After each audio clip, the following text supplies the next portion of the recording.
निवडणूक लागलेली आहे, आपल्याला माहीतच आहे. 20 तारीखला मतदान आहे. तर या निवडणुकीमध्ये पूर्ण महाराष्ट्रामध्ये महाविकास आघाडीची सत्ता येणार अशा प्रकारची परिस्थिती आज आहे. कारण मतदारांच्या मनामध्ये महायुती सरकारच्या बाबतीत प्रचंड चीड आहे. कारण गेल्या 2.5 वर्षापूर्वी ज्या वेळेला महायुतीची सत्ता या महाराष्ट्रामध्ये आली, ती ज्या पद्धतीने आली ते महाराष्ट्रातल्या जनतेला आणि या सिंधुदुर्गातल्या सुद्धा जनतेला ते रुचलेलं नाही आहे.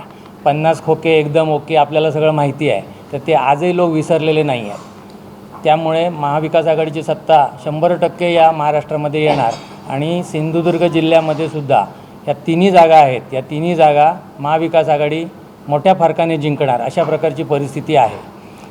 सावंतवाडी मतदारसंघाचा विचार करायचा झाला तर सावंतवाडी मतदारसंघामध्ये गेल्या 15 वर्षामध्ये काय विकास झाला असं जर आपण विचार केलं तर मूलभूत सुविधासुद्धा या सावंतवाडी मतदारसंघामध्ये लोकांना मिळालेल्या नाहीत. आरोग्याचा प्रश्न असेल, शिक्षणाचा प्रश्न असेल आणि रोजगाराचा प्रश्न असेल तर या तिन्ही बाबतीमध्ये हा मतदारसंघ म्हणण्यापेक्षा जिल्हाच खूप मागे आहे. आरोग्य व्यवस्था तर व्हेंटिलेटरवर आहे. हल्लीच आपल्याला माहिती असेल पत्रकारांना, आंबोलीच्या प्राथमिक आरोग्य केंद्रामध्ये लाईट नाही म्हणून एका महिलेची प्रसूती बॅटरीच्या उजेडात करावी लागली. पण इथे आम्ही विकास केला म्हणणाऱ्यांना त्याचं काही सोयरसूतक नाही आहे. कारण बॅटरीच्या उजेडात एखाद्या महिलेची प्रसूती करावं लागणं हे अगदी जिल्ह्याला लांछनास्पद आहे. तर अशा प्रकारचा विकास हजारो कोटीची उड्डाणं सांगितली जातात. एवढा 1000 कोटीचा निधी आम्ही आणला म्हणून, पण तो 1000 कोटीचा निधी लोकांना माहिती नाही. त्या 1000 कोटीच्या निधीमधून या कुठे विकास झाला, पत्रकारांना कुठे माहीत असेल त्या हजारो कोटी रुपये कुठे गेले. एवढे पैसे येऊन जर ह्या मतदारसंघाचा विकास झाला असता तर रोजगाराच्या संधी निर्माण झाल्या असता, चांगल्या प्रकारचं शिक्षण मिळालं असतं, आरोग्याच्या सुविधा चांगल्या झाल्या असत्या. आता आरोग्याच्या सुविधासाठी प्रत्येक वेळेला कुठचाही पेशंट गेल्यानंतर प्राथमिक उपचार करून त्याला बांबोळीला पाठवलं जातं किंवा कोल्हापूरला पाठवलं जातं. मग ही परिस्थिती बदलली पाहिजे की नाही? ही कित्येक वर्ष हीच परिस्थिती आहे. विकास ही निरंतर प्रक्रिया असते. पूर्वी काँग्रेस पक्षाच्या सरकारच्या काळामध्ये, आता आपण म्हणणार की बरीच वर्ष काँग्रेसची सत्ता होती, काँग्रेसच्या सत्तेमध्ये बऱ्याच गोष्टी शून्यापासून सुरुवात करण्यात आली होती.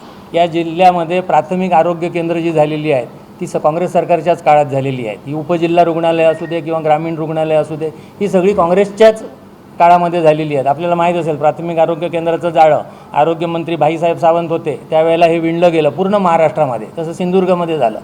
पण त्याच्यानंतर त्याला पुढे नेण्याचं काम पुढे जे लोकप्रतिनिधी येतात त्यांनी करायला पाहिजे, ते कुठे होताना दिसत नाही आहे.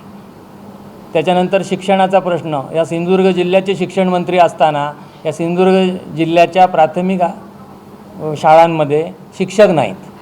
जो काही एक तुगलकी निर्णय घेतला गेला की बाहेरचे शिक्षक जे काही सिंधुदुर्ग जिल्ह्यामध्ये होते त्या सिंधुदुर्ग जिल्ह्यामधल्या शिक्षकांना आपापल्या जिल्ह्यामध्ये बदली दिली गेली.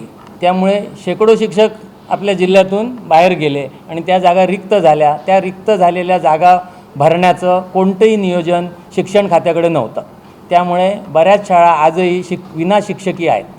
आज एका बाजूला शाळांमध्ये शिक्षक नाही, दुसऱ्या बाजूला D.Ed बेरोजगार उपोषण करतायत, आंदोलन करतायत की आम्हाला नोकरी द्या म्हणून.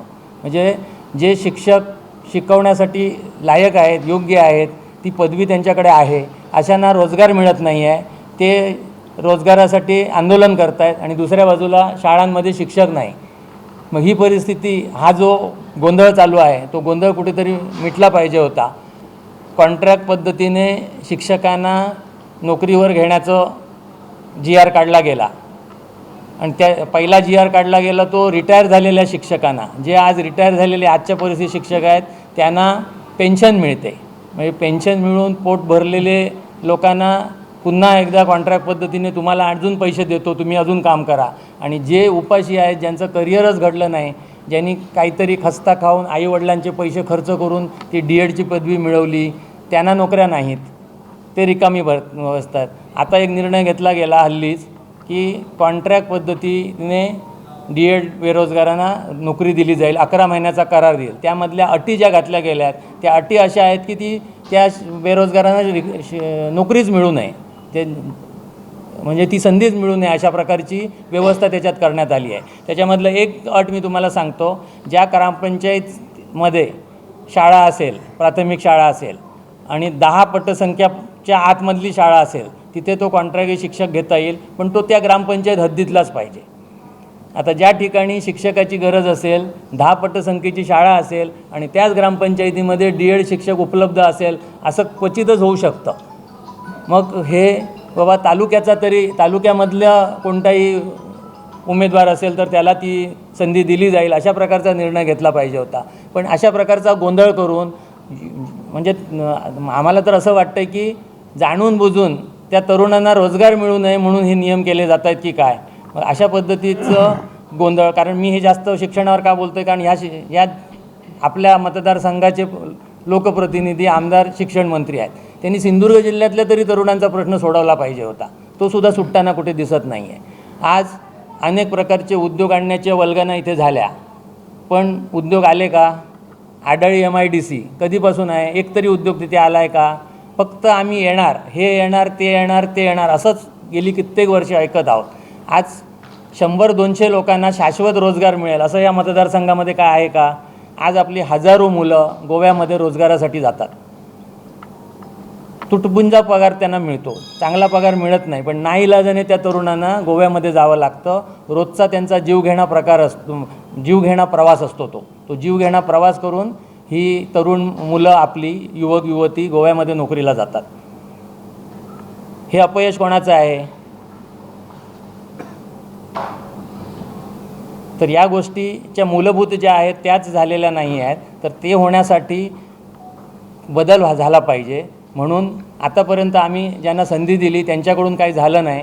त्यामुळे आपल्याला जर बदल घडवायचा असेल तर नवीनांना संधी दिली पाहिजे. त्यासाठी आमचे जे महाविकास आघाडीचे उमेदवार आहेत, राजन तेली यांना एकदा संधी द्या आणि आम्ही महाविकास आघाडीच्या माध्यमातून जो काही रखडलेला विकास या मतदारसंघाचा आहे तो करण्याचा प्रामाणिक प्रयत्न करू आणि त्याच्यामध्ये यशस्वी होऊ. आमचे जे मच्छीमार बांधव आहेत त्या मच्छीमार बांधवांच्या ताटातलं कोणीतरी घेऊन जाते, त्याचा बंदोबस्त झाला पाहिजे. बाहेरच्या ट्रॉलर येतात आणि त्या ट्रॉलर सगळी मासे इथून घेऊन जातात आणि आमच्या मच्छीमार बांधवांचं हक्काचं जे आहे ते हक्काचं लुबाडून नेलं जातं, ओरबाडून घेऊन घेतलं जातं. तर त्यासाठी त्याचा बंदोबस्त करण्याचा प्रयत्न आमच्या महाविकास आघाडी सरकार आल्यानंतर आम्ही प्रामुख्याने करणार आहोत.